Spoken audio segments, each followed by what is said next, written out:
ചൂഷണം ചെയ്യപ്പെട്ടുകൊണ്ടിരിക്കുന്നു. വയനാട്ടിലെ ചൂരൽ മലയിൽ നിന്നും ഒരു ദൃശ്യം. ഒരു അത്ഭുതകരമായ ജീവൻ കുറിച്ച് കിട്ടിയ രണ്ട് ജീവനുകൾ.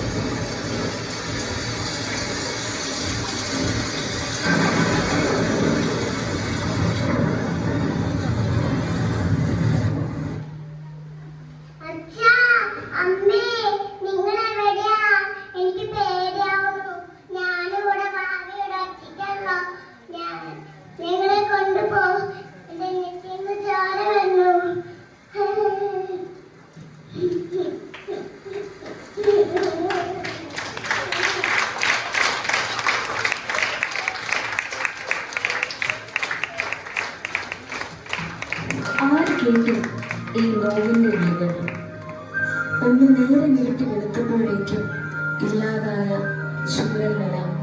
ഉരുൾപൊട്ടലിന്റെ വേദനയിൽ ദുരിതം അനുഭവിക്കുന്ന ഒട്ടേറെ ജനങ്ങൾ, ദുരിതാശ്വാസ ക്യാമ്പുകളും അവർക്കുള്ള സഹായ വാഗ്ദാനങ്ങളും, ഒറ്റയ്ക്കും കൂട്ടമായുമുള്ള ശ്രമത്തിന്റെ ഫലമായി ഒരു ജനതയെ തിരിച്ചു പിടിക്കാനുള്ള ശ്രമങ്ങളും.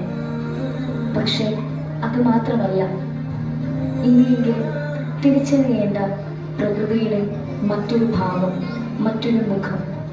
നമുക്ക് പ്രാർത്ഥിക്കാം, ആശിക്കാം, ഇനിയൊരു ദുരിതം, ഇനിയൊരു ദുരന്തം ഉണ്ടാവരുതേ എന്ന്.